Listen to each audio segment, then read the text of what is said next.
আসসালামু আলাইকুম রাহমাতুল্লাহ। হোম টুডে একাডেমিতে তোমাদের জানাই স্বাগত। সুপ্রিয় তৃতীয় শ্রেণীর শিক্ষার্থীরা, আশা করি তোমরা ভালো আছো। আজ আমি তোমাদের সাথে আলোচনা করব বিজ্ঞানে তৃতীয় অধ্যায় মূলত সুস্বাস্থ্যের জন্য খাদ্য নিয়ে মূলত আজকে আলোচনা করব। তোমাদেরকে বলতে চাই, তোমরা যদি আমার চ্যানেলে নতুন হয়ে থাকো এবং এই বিজ্ঞানের ধারাবাহিক ভিডিওগুলো পেতে চাও, অবশ্যই আমার চ্যানেলটিকে সাবস্ক্রাইব করে রাখবা। এবং তোমরা যদি আমার আগের ভিডিওগুলো দেখতে চাও, আমি ভিডিও লিংক ডিসক্রিপশনে দিয়ে দেবো, তোমরা চাইলে সেখান থেকে দেখতে পারো। তাহলে দেখো তো আমাদেরকে এখানে কি বলতেছে, যে সুস্বাস্থ্যের জন্য খাদ্য, অর্থাৎ আমরা যদি আমাদের শরীরকে যদি সুস্থ রাখতে চাই তাহলে অবশ্যই আমাদের জন্য কি প্রয়োজন হবে, খাদ্য প্রয়োজন হবে। কারণ আমরা খাদ্য থেকে মূলত প্রয়োজনীয় কি পাই, শক্তি পাই। তাহলে দেখো এখানে কি বলতেছে, যে প্রতিদিন আমরা নানা রকম খাদ্য খেয়ে থাকি। এই খাদ্যগুলো আমরা কেন খাই, তাহলে খাদ্য আমাদের কি কাজে আসে, তারপরে আমাদের খাদ্যগুলো কোথা থেকে আসে। চলো খাদ্য সম্পর্কে জানার চেষ্টা করি। তার মানে তোমাকে বেশ কয়েকটা প্রশ্ন করলো, যেমন আমরা কেন এই খাদ্যগুলো খাবো, এবং এই খাদ্যগুলো আমাদের কোন কোন কাজে আসে, এবং এই খাদ্যগুলো মূলত কোথা থেকে আমরা পাই। মূলত এই সকল প্রশ্নেরই আমরা উত্তর খুঁজবো মূলত এই সুস্বাস্থ্যের জন্য খাদ্য, অর্থাৎ এই তৃতীয় অধ্যায়ের মধ্যে। ওকে, তো চলো আমরা আমাদের মূল আলোচনায় যাই। তাহলে এখানে কি বলতেছে, যে খাদ্যের উৎস, আসলে আমরা এই খাদ্যগুলো কোথা থেকে পাই, এর উৎস কোনগুলো, চলো তো আমরা একটু দেখে নেই। তার মানে দেখো খাদ্যের উৎস তাহলে কি কি হতে পারে, যেমন ভাত, রুটি, ডাল, সবজি, ফল, মাছ, মাংস, ডিম, দুধ, পাউরুটি, বিস্কিট, তারপরে হচ্ছে মাখন, ঘি, দই, পনির ইত্যাদি মূলত হচ্ছে কি আমরা এই যে খাদ্যের উৎস হিসেবে এগুলোকে আমরা কি করতে পারি, বিবেচনা করতে পারি।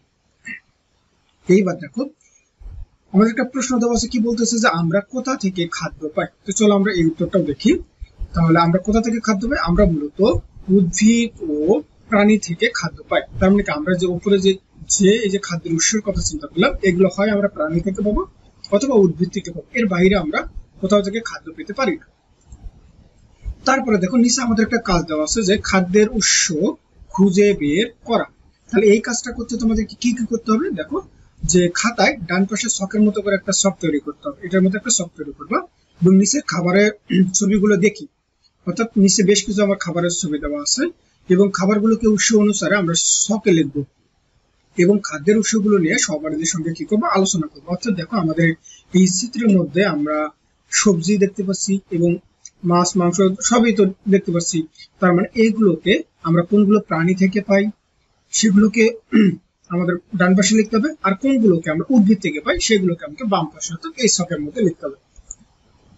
তো চলো আমরা এই কাজের সমাধানটা করি। তাহলে কিভাবে আমরা এই কাজের সমাধানটা করতে পারি, দেখো আমাদের কাজের উদ্দেশ্য কি, যে খাদ্যের উৎসের সঙ্গে আমার কি হওয়া, পরিচিত হওয়া, অর্থাৎ আমরা কোন খাদ্যগুলো উদ্ভিদ থেকে পাচ্ছি আর কোনগুলো প্রাণী থেকে পাচ্ছি, এই খাদ্যের উৎসগুলোর সাথে আমরা কি হবে, পরিচিত হব।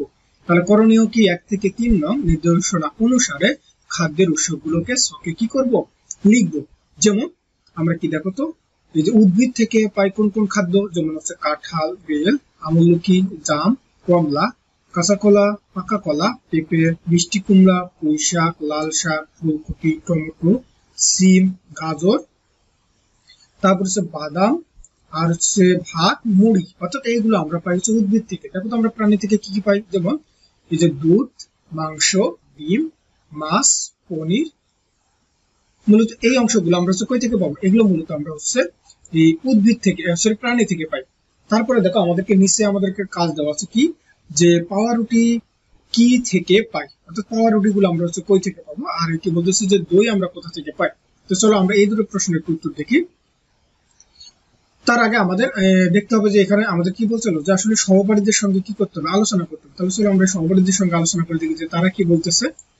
যেখানে কি বলতেছে, যে প্রতিদিনের খাবারগুলো আমরা উদ্ভিদ এবং প্রাণী থেকে পেয়ে থাকি। তাহলে উদ্ভিদ থেকে পাওয়া খাদ্যের মধ্যে আছে যেমন ভাত, রুটি, ডাল, সবজি, ফল ইত্যাদি। আবার মাছ, মাংস, ডিম, দুধ ইত্যাদি খাদ্য আসে প্রাণী থেকে। তাহলে কিছু কিছু খাদ্য আমরা সরাসরি খেতে পারি, যেমন কি ফল।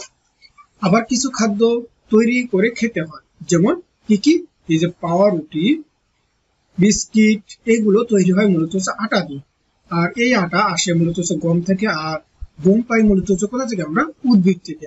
তাই পাউরুটি এবং বিস্কিট মূলত হচ্ছে উদ্ভিদ থেকে আসা একটা হচ্ছে খাদ্য। একইভাবে আমরা হচ্ছে মাখন, ঘি, দই, পনির তৈরি হয় মূলত হচ্ছে দুধ থেকে, আর এই দুধ আসে মূলত হচ্ছে কই থেকে বলতো? প্রাণী থেকে। তাই এই খাবারগুলোকে আমরা উৎস হিসেবে চিন্তা করতে পারি এগুলো হচ্ছে কি প্রাণী। অর্থাৎ এগুলো মূলত আমরা কি সহপাঠীদের সাথে আলোচনা করব। তারপরে আমাদের যে কোশ্চেন গুলো ছিল যে পাওয়া রুটি আমরা কই থেকে পাই আর দই আমরা কই থেকে পাই। চলো আমরা এই দুটো প্রশ্নের উত্তর একটু দেখি। তার মানে দেখো, এই যে পাওয়া রুটি তৈরি হয় আটা থেকে, আর এই আটা আসে মূলত হচ্ছে কই থেকে? গম থেকে। আর আমরা গম পাই মূলত হচ্ছে উদ্ভিদ থেকে। আর দই কোথা থেকে আসে? দই তৈরি হয় মূলত হচ্ছে দুধ থেকে, আর দুধ আসে মূলত হচ্ছে কোথা থেকে? প্রাণী থেকে। তাহলে আশা করি তোমরা এই প্রশ্নের উত্তরগুলো বুঝতে পারছো। দেখো এগুলোকে একদম যদি আমরা সংক্ষেপে বলি তাহলে আমরা কিভাবে বলতে পারবো যে প্রতিদিনের খাবারগুলো আমরা উদ্ভিদ এবং প্রাণী থেকে পেয়ে থাকি। তাহলে খাদ্যের উৎস সম্পর্কে আরো কিছু জানতে কি, যে উদ্ভিদ থেকে পাওয়া খাদ্যের মধ্যে রয়েছে যেমন ভাত, রুটি, ডাল, সবজি, ফল ইত্যাদি। আবার মাছ, মাংস, ডিম, দুধ ইত্যাদি খাদ্য আসে মূলত আমার কই থেকে? প্রাণী থেকে। তাহলে কিছু খাদ্য আমরা সরাসরি খেতে পারি, যেমন হচ্ছে ফল। ফল জাতীয় খাবারগুলোকে আমরা সরাসরি রান্না ছাড়াই খেতে পারবো। আবার কিছু খাদ্য তৈরি করে নিতে হয়, যেমন পাওয়া রুটি। তাহলে পাওয়া রুটি, বিস্কিট ইত্যাদি তৈরি হয় মূলত হচ্ছে আটা দিয়ে, আর এই আটা আসে মূলত হচ্ছে কই থেকে? গম থেকে। আর আমরা গম পাই মূলত হচ্ছে উদ্ভিদ থেকে। তাই পাওয়া রুটি বা বিস্কিট ইত্যাদি আমরা কোথা থেকে পাবো? উদ্ভিদ থেকে খাদ্য হিসেবে পাই। একইভাবে দেখো আমরা এই যে মাখন, ঘি, দই, পনির ইত্যাদি তৈরি হয় মূলত হচ্ছে কই থেকে? দুধ থেকে। আর দুধ আসে মূলত হচ্ছে কোথা থেকে? প্রাণী থেকে। তাই এই খাবারগুলোকে উৎসকে আমাদের হচ্ছে প্রাণী। এইবার দেখো আমাদের হচ্ছে মৌসুমী ফল দেওয়া আছে, যে কোন মৌসুমে আমরা কোন কোন ফলগুলো পাই। তাহলে আমাদের দেশে সারা বছরই নানান স্বদেশের ফল পাওয়া যায়। তাহলে ফল স্বাস্থ্যের জন্য অনেক উপকারী। তাহলে বিভিন্ন ঋতুতে পাওয়া ফলগুলো নানা রকম রোগ ব্যাধি প্রতিরোধে আমাদের কি করে? সাহায্য করে। তাহলে এখানে আমাদের একটা প্রশ্ন বলতেছে কি, যে আমাদের দেশে বিভিন্ন ঋতুতে কি কি ফল পাওয়া যায়। তো চলো আমরা এই প্রশ্নের উত্তরটা দেখি, যে আমরা কোন ঋতুতে কোন ফল আমরা পেতে পারি। তাহলে দেখো, এই যে আমাদের দেশে পাওয়া যায় ফলগুলোকে আমরা গ্রীষ্মকালীন, শীতকালীন এবং 12 মাসে এই 3 ভাগে মূলত কি করা যায়? ভাগ করা যায়। তাহলে গ্রীষ্মকালীন ফলের মধ্যে তোমার কি কি থাকবে?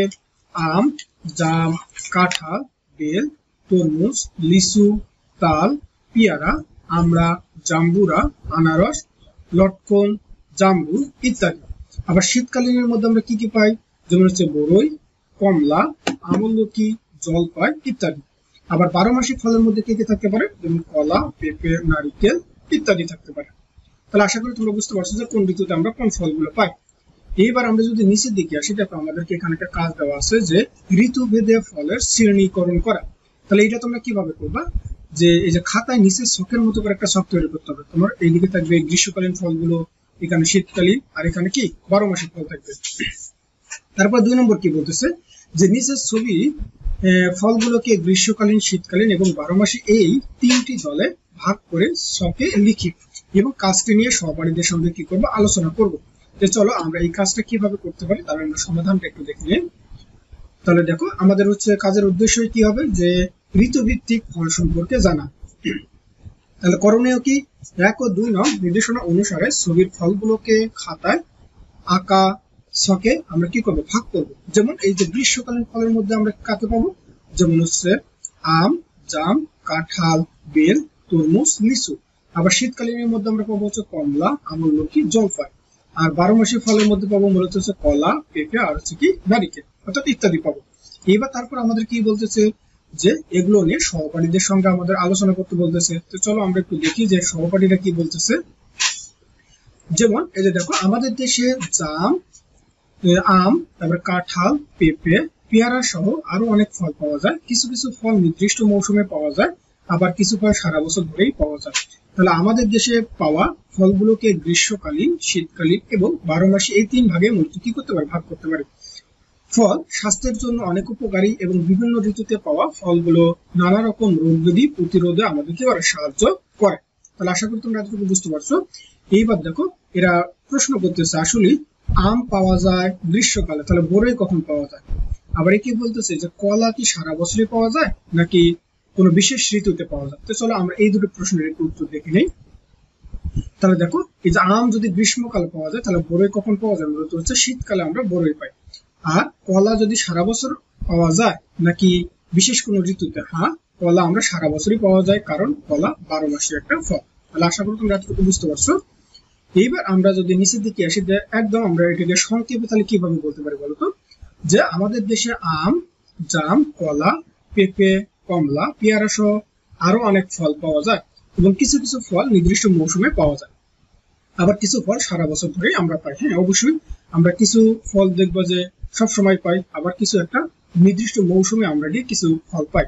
তাহলে বিভিন্ন ঋতুর ফল সম্পর্কে আরো কিছু জানি, যেমন আমাদের দেশে পাওয়া ফলগুলোকে গ্রীষ্মকালীন, শীতকালীন, 12 মাসে এই 3 ভাগে ভাগ করা যায়। তাহলে দেখো, এই যে এখানে গ্রীষ্মকালীন ফলের বেশ কিছু নাম দেওয়া আছে, যেমন গ্রীষ্মকালীন ফলের মধ্যে রয়েছে আম, জাম, কাঁঠাল, বেল, তরমুজ, লিচু, তাল, পেয়ারা, আমড়া, জাম্বুরা, আনারস, লটকন, জামরুল ইত্যাদি। অর্থাৎ দেখো এই যে পাশের চিত্রে কিন্তু আমরা এগুলো দেখতে পাচ্ছি। তারপরে শীতকালীন ফলের মধ্যে দেখো একইভাবে, যে শীতকালীন ফলের মধ্যে রয়েছে মূলত হচ্ছে বড়ই, তারপর হচ্ছে কমলা, আমলকি, জলপাই। এই চিত্রের মধ্যে কিন্তু সেই ফলগুলো আমরা দেখতে পাচ্ছি। এইবার 12 মাসি ফলের মধ্যে দেখো কে কে আছে, যেমন কলা, পেঁপে, নারিকেল ইত্যাদি। মূলত এই ফলগুলো সারা বছরই কম বেশি পাওয়া যায়। তাহলে আশা করি তোমরা এতটুকু বুঝতে পারছো। তাহলে আজকের মতো এই পর্যন্ত। আমি পরবর্তী ভিডিওতে মূলত এই 3 নম্বর অর্থাৎ মৌসুমী সবজি নিয়ে আলোচনা করবো। তাহলে তোমরা সকলে ভালো থাকবা, সুস্থ থাকবা। আল্লাহ হাফেজ।